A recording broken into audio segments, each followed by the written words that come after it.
Good morning, everybody, and welcome to this live stream. I am sorry I canceled yesterday's so abruptly, but I'm here now. And actually, today is, like I said, not one of my A days, so I left the door open. My creatures are going to come and go a little bit in the background. I guess Brewster's going to be a little antsy. And that's okay. So I am here to answer questions you may have, and it doesn't have to be related to trauma or grief. I try to do these periodically. I'm hoping to figure out a time every week that I can regularly do them again, but I'm still trying to kind of filter through on that. So welcome to everybody who's joining now. I see we've got 12 people in the room. How to manage people with borderline personality? Well, what you're really asking is how to understand borderline personality symptoms.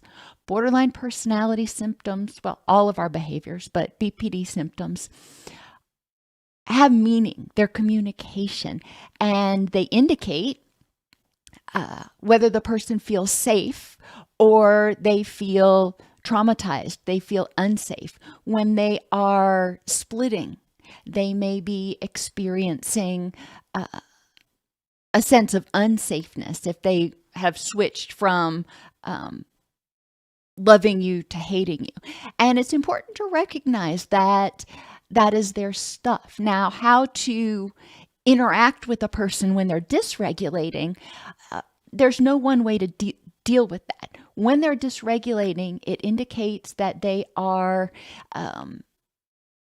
they're in fear, whether there's something going on in the present moment or whether something from their past is being triggered in the present moment. They are dysregulating. Therefore, one of the first things that can be helpful is to help them feel safe, help them feel secure in the present situation. Let them know that you are there for them. I don't know if you're a counselor or a loved one or whatever, but just in general, helping people feel safe and tolerate the distress until they can downregulate. It's important to remember that people with BPD take longer to downregulate than other people. And a lot of that is because their HPA axis or their stress response system is already dysregulated. So they go from flat to having this tsunami of stress hormones, where some people may have like a little tidal wave. They have a tsunami. So it takes longer to recover from that. Being compassionate with them and helping them identify what are the tools that they have, what are their distress tolerance tools that they can use, what do they need to feel safe in the moment, recognizing after the fact that recovering from that is exhausting. Dysregulation is exhausting, and therefore, it's going to be important for them to explore what they need to do to be compassionate with themselves after that. As soon as they, quote, calm down, they're not fine. And, those are two phrases that I try not to use very much. Once they re-regulate, they're still exhausted. It's like after somebody runs a 10K or a marathon or something. Yeah, they're done. They sit down, they catch their breath, their heart rate gets back down to baseline, but it's going to be a bit before they get re-regulated. Helping people identify their triggers when they are in their wise mind, not when they're dysregulated, but when they're in their wise mind, helping them identify their triggers for dysregulation, what tends to make them feel unsafe, and helping them figure out how to process those. Again, I don't know if you're a therapist or a concerned friend, so you may not be the one processing it with them, but those are the big issues. A lot of people with BPD, I would say the majority, but we'll stick with a lot, have experienced a lot of trauma and often have an insecure attachment style, often have extreme abandonment fears. So all of those things can and do impact the lens through which they see and interpret the world. Where you may not see or perceive a threat, they may. And it's important to recognize that based on their prior experiences, a nonverbal or something may have meaning to them. It may trigger a prior memory. And accepting in the moment, okay, this is how you feel. You feel terrified. You feel enraged. You feel this. All right. It is how you feel.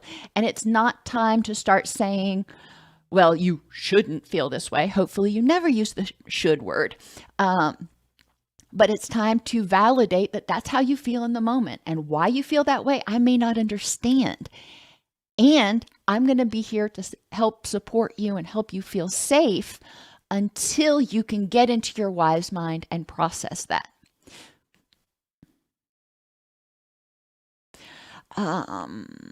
Let's see.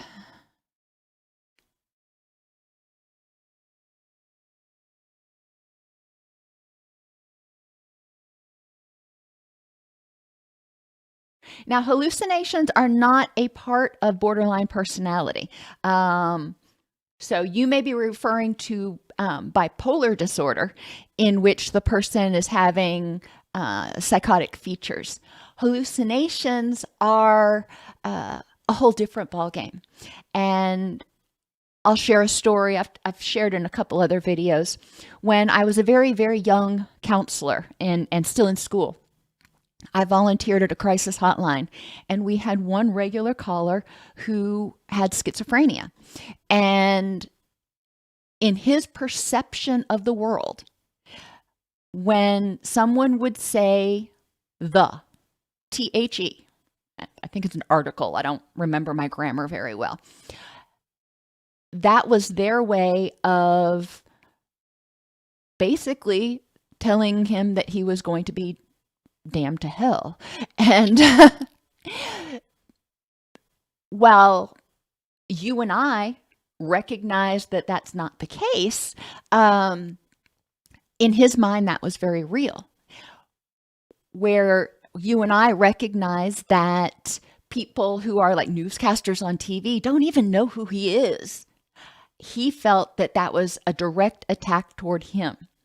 And no amount of arguing with him about it or rationalizing with him about it would make any difference. And my supervisor, when I staffed this issue with him, my supervisor was like, you need to join him in his reality. And if he thinks the sky is purple, then it's purple because it's purple to him. What can he do to deal with the purple sky if that's what's bothering him?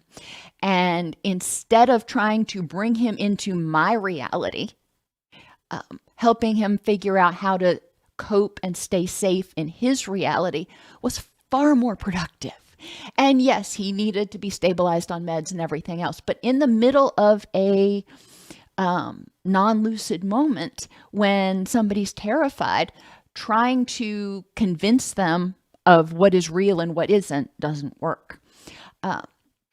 Preventing hallucinations, part of that is medication stabilization and stress management. Stress tends to make it harder to manage psychotic issues. So that's one thing that we can pay attention to, I guess. I was going to say something else about hallucinations. Sorry, I still have that brain fog today. Join them in their reality. Address the issue. I'll think of it. I'm sorry, I can't think of the rest of that answer that I was trying to come up with. But it is interesting working with people who have had hallucinations and forcing yourself to get out of your rote zone, your reality. to help them figure out, how do I feel safe? And sometimes I make the analogy of Alice in Wonderland. The reality there was very, very different than the reality above ground, if you will. So yeah. Sorry. Trying to think. Thank you for joining us over here, Rookie J. Hello, Dragon Man. Purple Eater 17.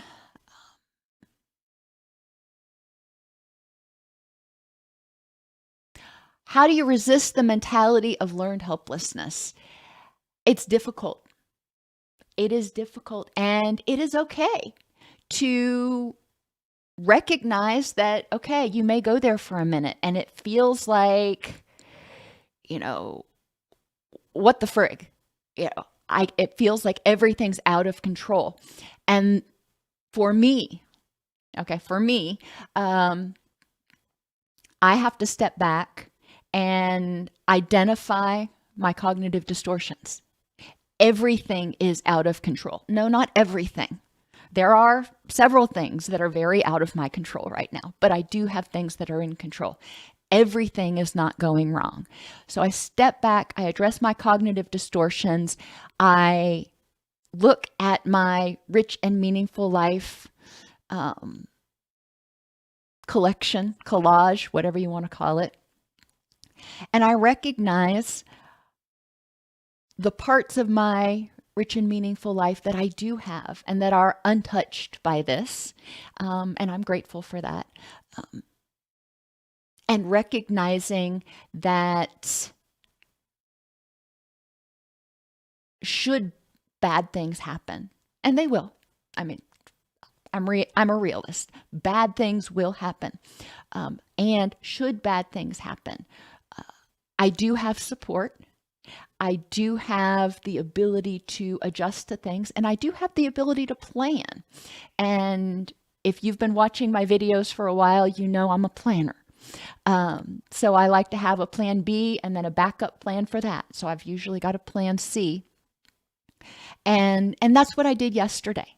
I said, okay, what about this situation is making me feel out of control, powerless, and what aspects of it can I control? I can't, no matter how much my heart wants to, I can't control what my neighbors are feeling. And that is agonizing. And I deal with that through my faith, but that is me. And obviously when they are ready, when they need something, all of us will be there.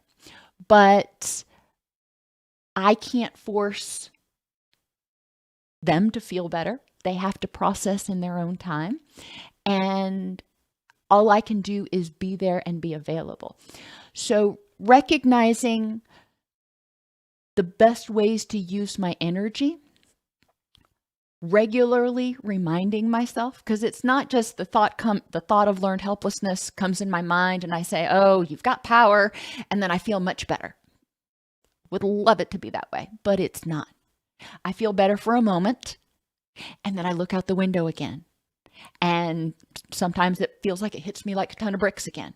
I'm like, all right, crap.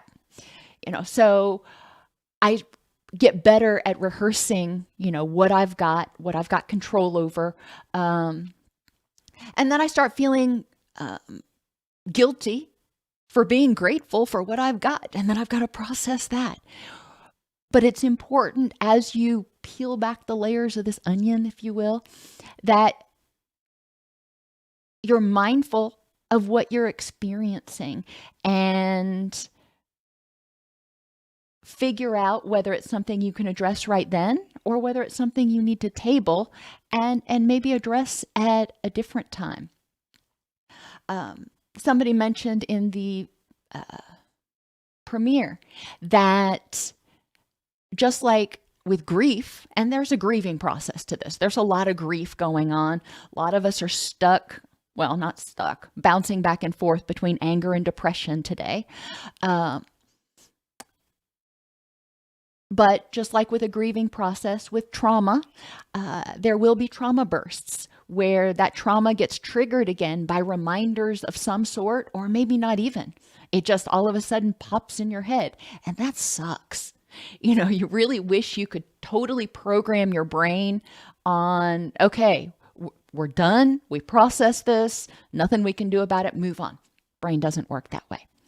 Brain is, it just doesn't work that way. I don't have an analogy for it today. So that, for me, that's how I handle learned helplessness. I recognize that in a different situation at a different time, I might have been much less capable to handle the situation when I was, a child or something.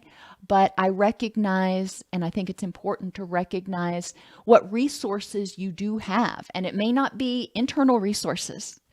Hopefully you've got some of those, but you also may have other resources, friends, colleagues, community resources that you can call on and help you feel empowered, because the opposite of helplessness is power. And ultimately, in my mind, that's what it comes down to. Without knowing exactly what's going on with you, that may or may not, hit the spot of what you're dealing with. But, and you may have a different temperament than mine, so that may not be as comforting, the cognitive stuff. Be compassionate with yourself as well. If you feel like you're just done, you're exhausted, and you need time, be compassionate. You don't want to unpack and stay there for 2 weeks, but be compassionate with yourself. And if you say, I ain't got any fight left in me today, all right, that's okay. That's your body saying, you need to recharge because I'm overloading. So I guess that would be the other thing. But besides the cognitive, be compassionate. And guilt. Oh, I have this whole loosely connected thoughts today. But you also may feel guilt for feeling helpless and feeling like you can't protect people, or you may feel guilt for not having energy because you're exhausted from trying to fight an unwinnable fight or deal with chaos, and recognizing that guilt is self-anger. So exploring what that guilt is about and whether it is warranted.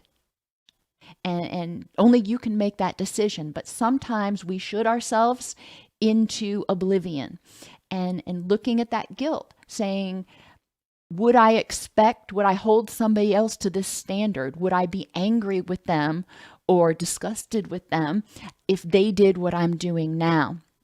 If they felt helpless, if they had a moment or a day or maybe even a weekend or something where they just said, you know what, I just can't. We've talked in the past about the stress response: fight, flee, freeze, fawn, which is kind of do anything to make it stop, or just forget about it. And there's another F that works well there, but I try to watch my mouth on YouTube. And sometimes learned helplessness is when you're in that last F stage and your brain is just going, I got nothing left. I got nothing left. And unless you recharge, we can't go forward.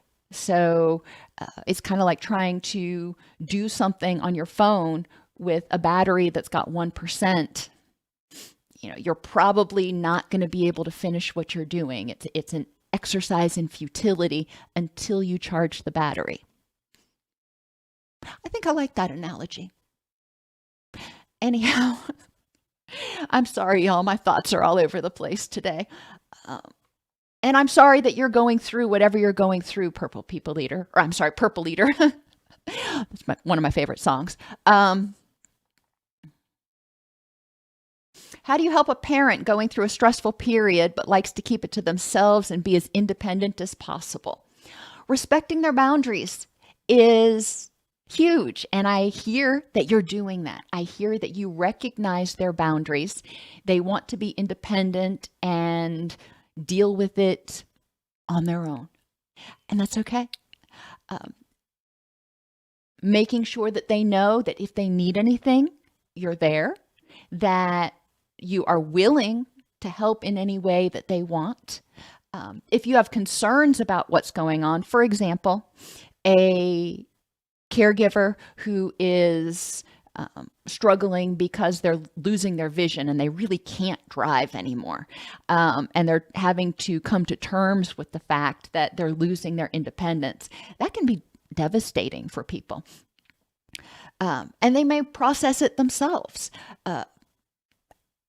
In that case, if you think that they are a danger to themselves because they're driving and they really have no business doing it, then you may need to intervene. But if they're not a danger to themselves, if they are grieving, if they are struggling, periodically maybe increasing the frequency that you check in with them, periodically checking in and going, hey, just wanted to let you know I love you, or whatever is appropriate and seems normal in your relationship. Not everybody's quite that open about emotions.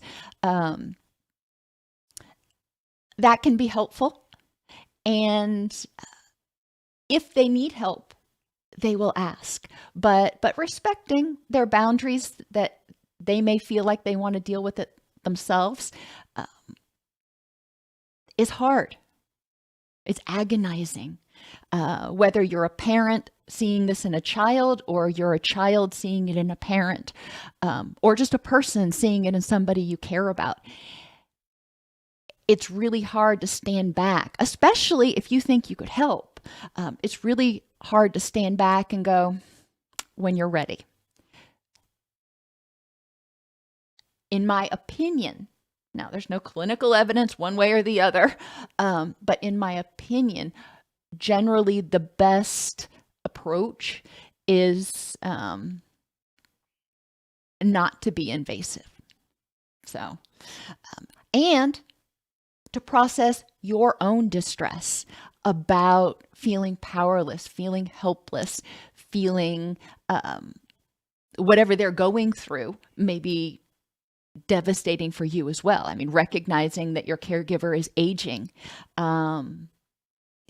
but also recognizing the impact it has on you and figuring out what you need to do to address any guilt that you may be having for not fixing it, to empower yourself and to stay charged, keep that battery charged in case they do call on you. So.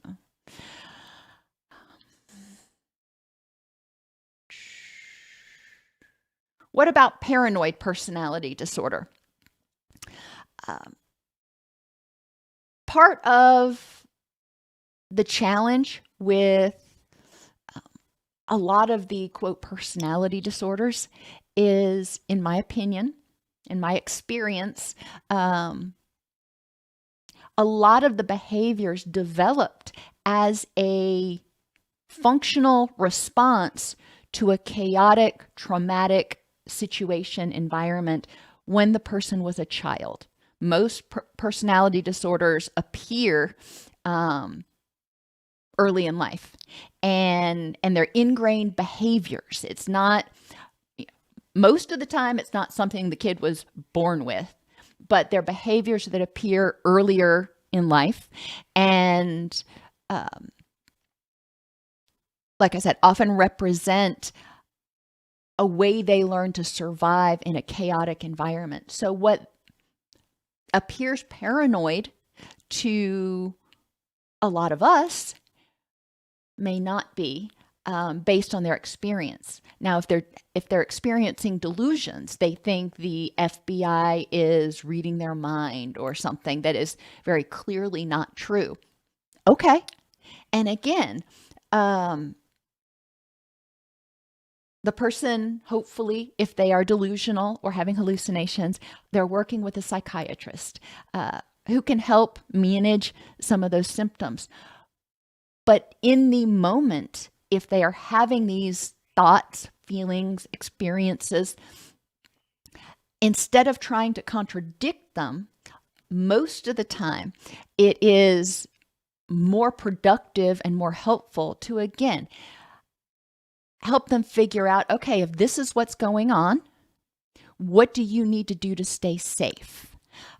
I would also encourage you, if you're not a therapist working on this issue, to consult with their clinician, try to get permission to consult with their clinician, try to do a, couple session or whatever, if it's a significant other, to find out what tools would work best. Or when they're lucid, when they get to a place where they may be stable on their meds, or they may not be having paranoid delusions, when they're lucid, asking them what would help them feel safe if they start feeling dysregulated, if they start feeling persecuted.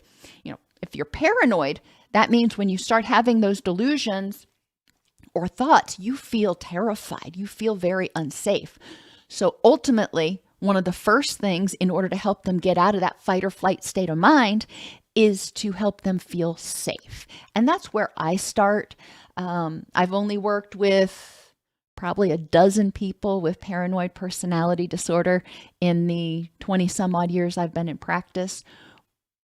But when I have, that's been far more productive than trying to invalidate what they're telling me and convince them to join my reality.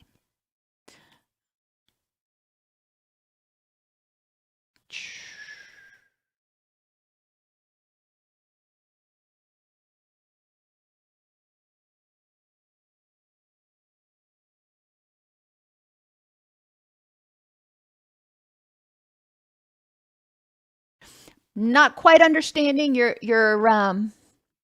comment, Purple Eater.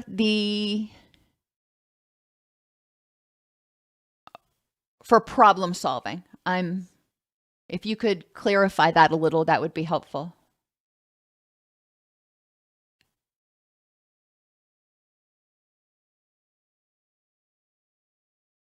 Resonant Sky, I'm glad you like the lectures on the endocrine system. I love neurobiology. That's one of my favorite topic areas. So, cool.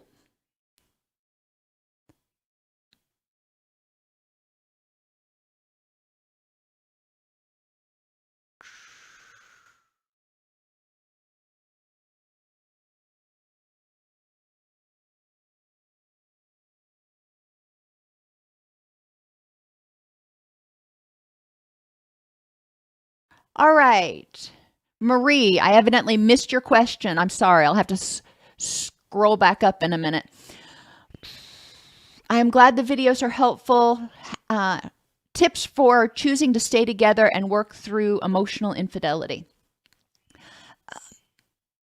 I have a video that is tangentially related. I'm not saying this has to do with porn, but it's called Love You, Hate the Porn.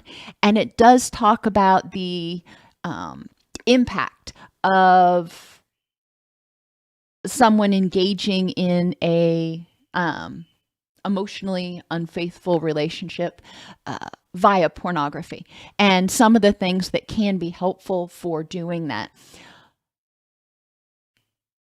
When you've experienced infidelity, however you want to label it, whatever type of infidelity, you often may feel betrayed, powerless, scared. There's a lot of anger and fear that go into that, and also a lot of grief. You're grieving the fact that your vision of being in a perfect relationship, being in a safe relationship, that's gone. Okay. It may be able to be rebuilt and made safe, or maybe even made safer. But right now, that vision that you had, that trust that you had, that's gone. And grieving that is going to be important. For the person who committed the emotional infidelity, recognizing and dealing with the guilt they may be experiencing, and identifying anything that they are grieving about because they lost maybe an image of themselves as trustworthy. It's probably what they did probably went against who they thought they were, and they may have to grieve that. But so I'm not sure where you are, whether you're the which party you are, and it's not relevant to this answer. But after you've experienced a trauma like that, and it is traumatic, identifying what is it that I need right now at this moment in order to feel safe? What do I need to do to feel safe? What do I need in this relationship in order to start feeling safe and start building trust? What would that look like that would enable me to feel safe when I am with this person and I have those intrusive thoughts about what they did? How can I handle them so I can feel safe? Because those intrusive thoughts are just as threatening and just as problematic, or maybe even more problematic in some ways. Because a person, you can lock out of the house and you can not answer the phone when they call. But intrusive thoughts, they just pop in there anytime they gosh darn well please. And that can be exasperating. So that will be important, because as you work through the forgiveness process or acceptance process of what happened, that will be something that comes up for you, probably. And recognizing that that's okay. When we have been hurt, even if we have resolved that hurt, just like I was saying earlier, even if we've resolved a trauma, sometimes something reminds us of it, or our brain just like, oh, by the way, here's this thought. Really?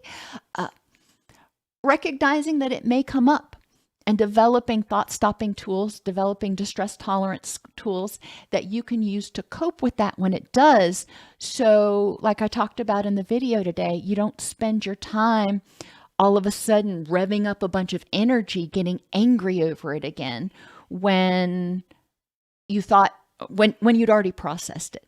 Now, if you start feeling angry over it again, you also want to ask yourself, is there something that I haven't processed yet? Is there a threat? Is there something that I still need to address in order to feel safe? It comes down to safety and empowerment. It is a slow process. It's not going to happen, in a few days or a few weeks. It's going to take some time, and there will be those occasional hiccups or trauma bursts that you have to deal with, but you want to see those become fewer and further between. Exploring, ideally, with your partner, where things started to break down. And because generally infidelity, emotional infidelity, is a symptom of something else. Now, it could be something wrong in the relationship, or it could be something going wrong with that person. Maybe they're having a, to coin a phrase, a midlife crisis, and they're having difficulty dealing with that and grieving their recognition that they are aging and they are, not invincible and going to live forever.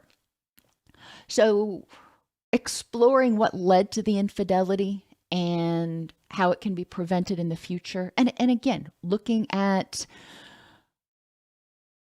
what you need to do on a day-to-day or even moment-by-moment basis. What do I need right now from me to feel safe? And what do I need right now from you for me to feel safe?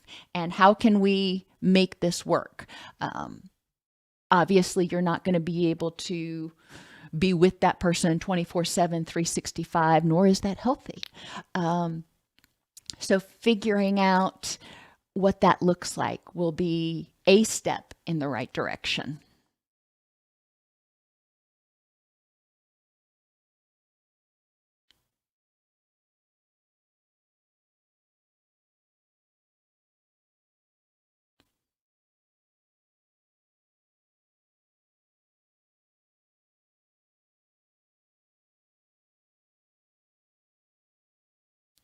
Well, hi, Jennifer. I am glad to meet somebody else who's a fellow volunteer. And I am glad that the video is helpful for you. How can you repair trust within yourself? I'm very untrusting of others and get emotionally dysregulated. I find myself avoiding lots of people. So it's kind of interesting the way you phrased that. And what I'm hearing is you've lost your belief that you can trust your own intuition. You've lost your belief that you can keep yourself safe. And I would explore the events that led to that. What led you to develop the belief that people are untrustworthy, that people are not safe? Are those beliefs accurate? And are they overgeneralized or are they spot on? I don't know the experiences you've been through. But a lot of times, if we've had multiple bad experiences, multiple, 3, 4, 10, I don't know, we may throw our hands up and go, everybody's dangerous. I can't trust anybody. And the reality is that that's probably not true. But the relationships and the people that are prominent in your mind are the ones that pose the threat, because your brain's going, we got to pay attention to that so we don't get bit in the butt again. That's where I would start to explore and identify those, then process those. And each relationship, each loss, each betrayal probably needs to be processed to some extent in order to figure out, kind of what caused it, where did this come from? How did it make me feel unsafe? How can I learn from it to stay safe in the future? What can I learn about myself and what can I learn about other people? And that sounds really simple, but it's not. It sounds, I won't say easy, but it is hard, and it will take some time, and it will take a lot of emotional energy. However, until you can recognize what made you feel unsafe in the past, learn from it so you can feel safe in the future, it's going to be hard to trust yourself as well as other people, because you're going to constantly feel hypervigilant, not sure where the next attack is going to come from, if you will.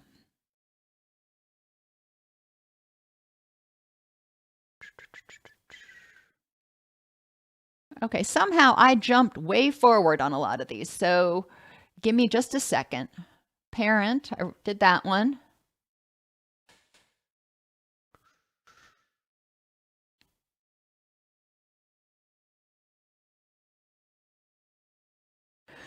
Diana is doing some deep work on trauma. Sorry you went through that, but kudos to you for having the courage and the strength to go through it. Having a hard time balancing this with the rest of your life and things you need to do every day. Yeah, it's exhausting. And recognizing that is draining your energy and contributing to this, that's important. Exploring the things that you, quote, need to do and what you are able to get done and what you're not able to get done is important. It could be that there are things that you're telling yourself you need to do that are more, I would like to do, and you could actually simplify a lot more. Or it could be that you've got stuff that has to be done and the trauma work is really draining you too much.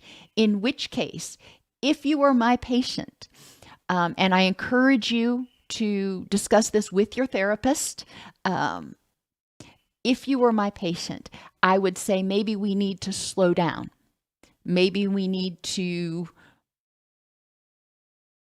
give you a little bit more breathing room between each episode. Maybe do every other week for a little while so you can do that intense emotional work and recover, and then be able to get things done and get caught up, and then do that intense and emotional work again. I would also, if you were my patient, I would explore with you if doing this trauma processing has started impacting your sleep or your eating habits in negative ways that might also be contributing to your difficulty getting things done. If it's causing brain fog, which it very well may. Remember, when you are processing trauma, sometimes it feels like it's right there again. And that can be exhausting. That can also keep you from getting really good quality sleep, and it can contribute to brain fog. And that can make it harder to get things done. Self-compassion is so important. I tell people that therapy is a full-time job. And I don't mean for me, I mean for them. When you are processing stuff, for a lot of people, especially if you're processing intense stuff, it's a full-time job. So essentially, you're working 2 full-time jobs and whatever else you've got to do on top of that. So you can, if you can picture it that way, it might help you have more compassion for yourself and figure out if anything can go, if anybody can help you get things done. And again, talk to your therapist, see if maybe slowing down might give you a chance to recoup. I lift weights, and when I do a really hard workout, I don't go back. It keeps me from being able to move around as quickly the next day or couple of days. And it takes a while before my muscles have healed and I can lift again. Same thing for trauma. Same thing for your emotions. You need to give your body time to heal. And it sounds like you're not getting enough time to heal in between. So you're just getting progressively worn down. That's my guess.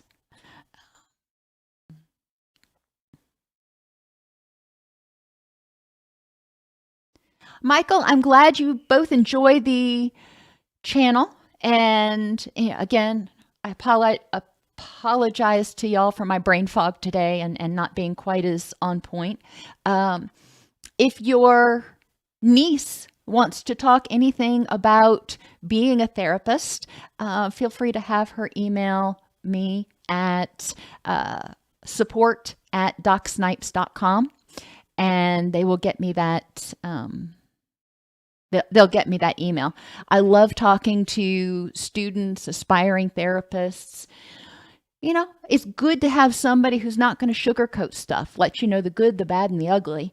Not that I want to scare her away, but I am always very candid with people who are thinking about getting into the profession. There are things about this profession that I just adore, that I love.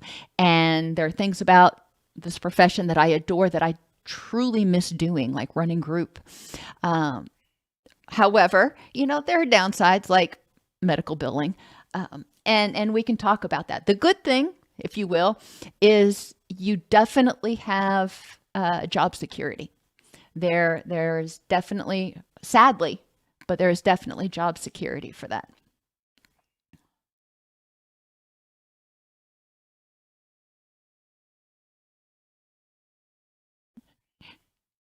Thank you, Michael. I was trying to remember if "the" was an article or not, but my mother's probably rolling over in her grave right now. I'm glad you're here, Random Ferret. Glad you were able to catch the stream. If you have any questions, let me know. I've still got about 15, 20 minutes before I need to log out and move on to the next thing. What can I say to someone who has trust issues after betrayal?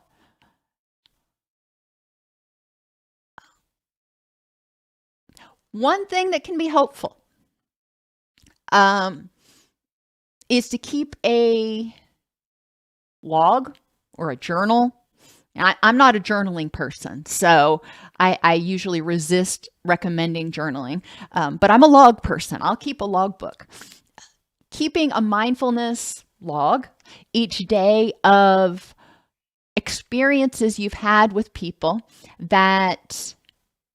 so you can start looking at the frequency of people being trustworthy versus untrustworthy. And that will help you get a more objective perspective. I have a friend who shares that mindset. And I mean, he's experienced a lot of trauma in his life. He's experienced a lot of abandonment in his life. And he also has caused a lot of trauma and abandonment in his life, because at a certain point, I believe, he decided that if he noticed any sign that things might be going south, or if he started feeling too safe, he would sabotage the relationship. That way, he was always the one in charge. He was the dumper, not the dumpy, if you will.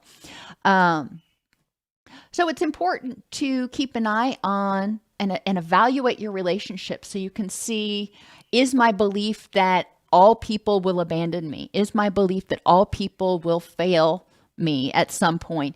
Is that accurate? Or are there people who are consistent? Remember, and I keep bringing this up today, our brain focuses on, remembers, gives a lot more weight, or what we call emotional valence, to things that are threatening, things that are scary, things that are traumatizing, than things that are not. So just like when you're walking through the woods, you're going to remember the cottonmouth more than you're going to remember the chipmunk or the bunny rabbit, because the cottonmouth was scary. So next time you go walking in those woods, you're like, I got to keep my eyes out for that cottonmouth. And the same thing is true in relationships and everything else. We often minimize, overlook, don't notice, whatever the phrase you want to use is, the people who are safe, and stay honed in on the people who are unsafe, or the experiences that were safe versus the experiences that are unsafe. And yes, there are unsafe people in this world, unfortunately. And over the past 20 years, we've also morphed into a society where ghosting, whether it be in relationships or at work or anything else, is very, very common. So I'm not saying that it's not going to happen. Like I was saying earlier, when I was talking, giving that other answer about trust, recognizing the people that are trustworthy and learning from the experiences of the untrustworthy people. What can I learn from this experience that will help me stay safer in the future? And sometimes there's nothing you can do. Sometimes things are going fine, and then all of a sudden somebody disappears. Exploring that from the perspective of, what was their motivation? A lot of times, I would argue most of the time, but we'll say a lot of times, it was their stuff. They were unwilling to put in the work to do what they needed to do. And because of the prevalence of ghosting, I personally think it's more important to make sure that people pay attention to maintaining their boundaries and remain vigilant of the fact that they could get ghosted. It is a possibility. Now, how likely it is, depends on the person and the situation, but it is a reality we've got to accept now and not personalize as much as possible.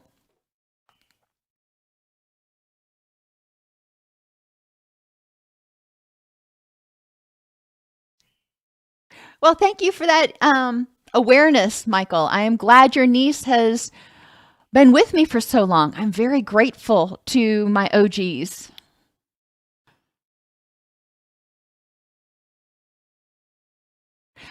It is frustrating. And if you watch the video, oh gosh, Adriana, help me with it. I think it's the video on releasing trauma from your nervous system.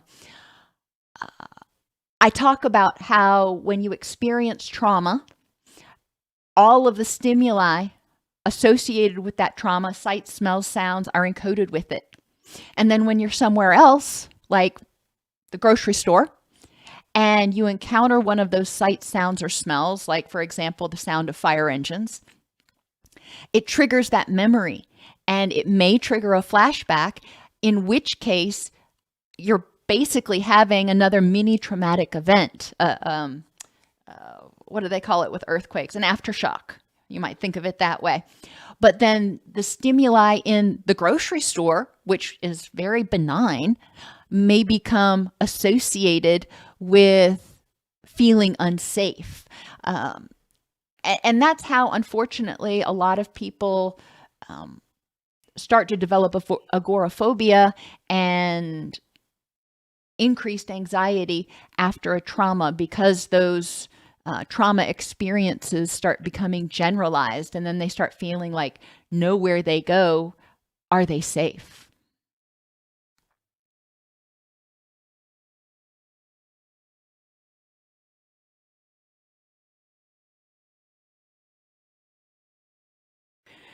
How can I let go of the guilt of going no contact?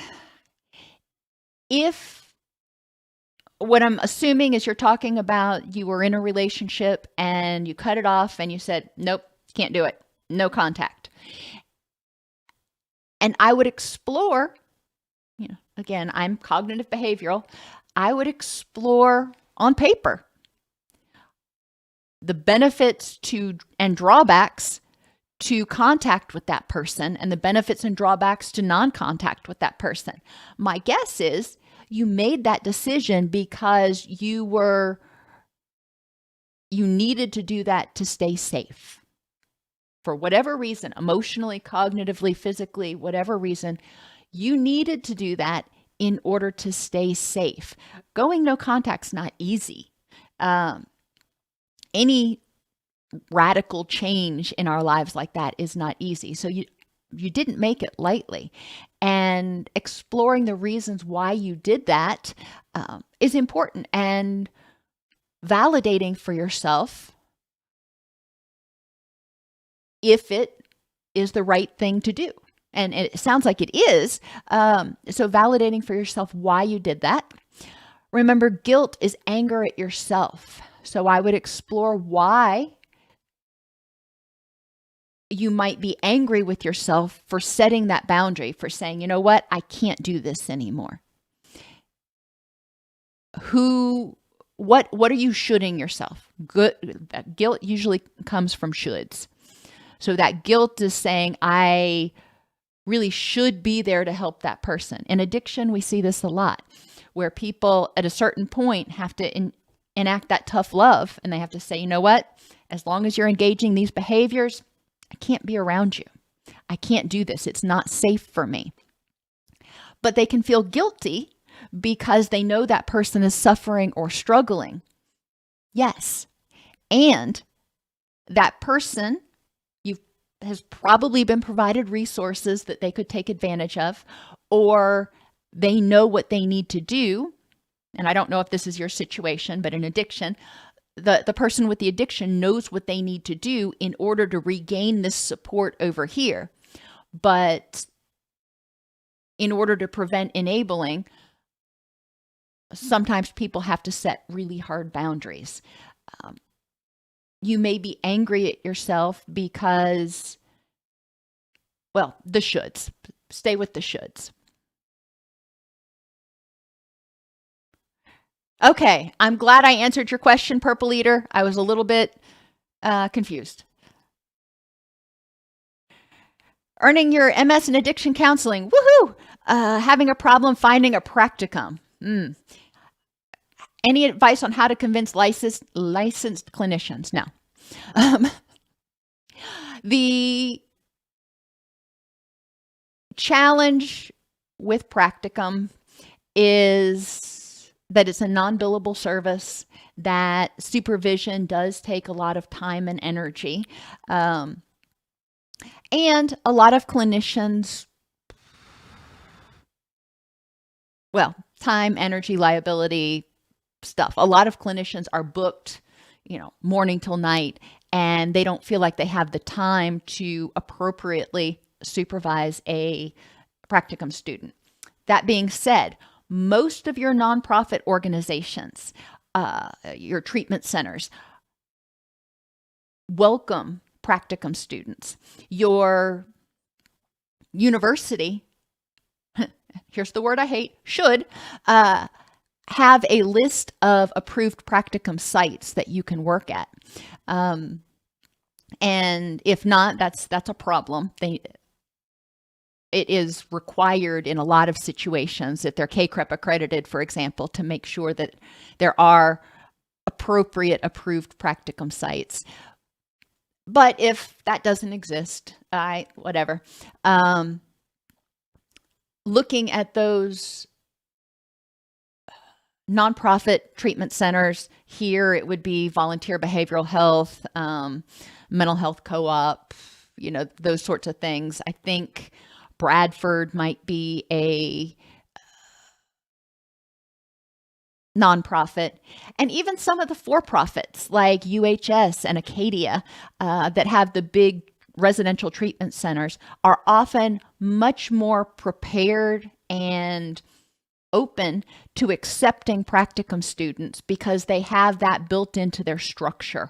They have people that they intentionally hired that can be practicum supervisors. So again, I told you to have your niece email me, but if you're still having trouble finding a prac site, you can email me at support@docsnipes.com. And I can see, I'm not sure what state you're in, but I can see if I have any other ideas that might be more helpful.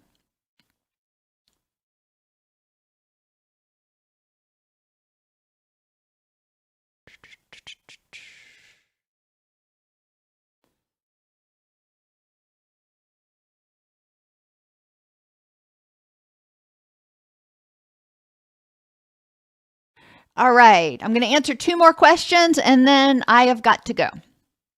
So YouTube says, good morning. Okay, well, good morning. That's not the one I was going to answer. There we go.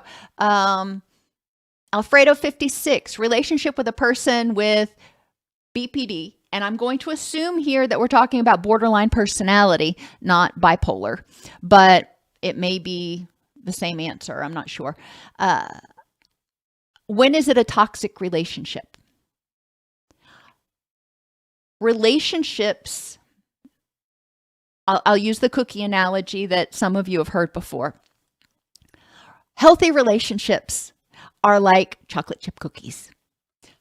Vanilla cookie, all by itself, wonderful, can stand alone, no problem. You can eat it. You can even eat the raw cookie dough. Chocolate, all by itself, wonderful. You can eat it as a chocolate bar or whatever. It doesn't need anything else. Perfect by itself. Thank you very much. Put them together. They bring out the best in each other, and it creates a chocolate chip cookie, which is just amazing. And that's what a healthy relationship looks like. A toxic relationship brings the other person down. It drains their energy. It brings out the worst in them, like combining onions with sugar cookies. You wouldn't do that. It'd be nasty. They don't complement each other at all. So as far as being a toxic relationship, some of the things to look at, do they complement you? Not like with words, but do they bring out your best qualities? Do they enhance you? Do you feel good in the relationship more often than not? Or is it regularly bringing you down? Is it regularly draining your energy and drawing you down? Is it bringing out the worst in you? Those are the things that are usually the red flags for me when I talk to people about whether a relationship is safe or is toxic. Does it make you feel good about yourself, or does it make you feel bad about yourself? And that kind of goes along with enhancing and bringing out the best versus the worst. The borderline personality often goes from loving to hating. They switch very quickly. So recognizing that as their defense mechanism, and they're thinking from their inner child, from a extreme point of view. And that inner child is saying either you're safe or you're not safe. You love me or you hate me. And that is part of their condition that they're going to eventually process if they're working on it, but not hearing everything they say and taking it to heart. Because a lot of times they take something that you may see as a molehill, but to them it looks like a mountain. And they tell you it's a mountain. And then you start questioning your own beliefs, and it's like, well, maybe it's a mountain. It's important to get some validation and support from other people so you can make sure you maintain your perspective. That's where I would start. I mean, there's so much to unpack there, but we've only got about a minute and a half left.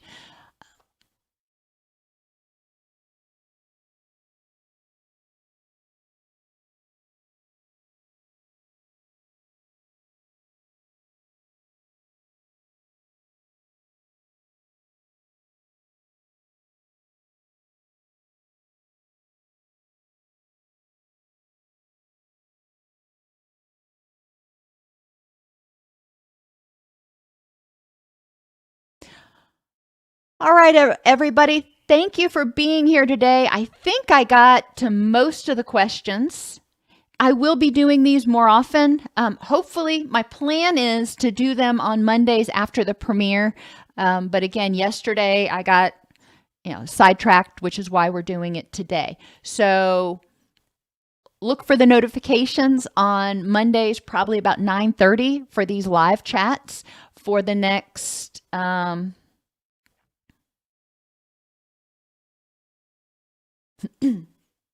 few weeks.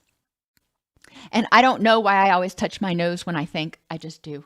I can tell that's one of the days I'm not having a good day if I'm walking around doing that. But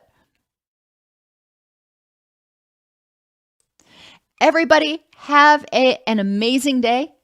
Thank you for being here. Thank you for being compassionate with my brain fog and somewhat tangential thinking today. And I will see you tomorrow.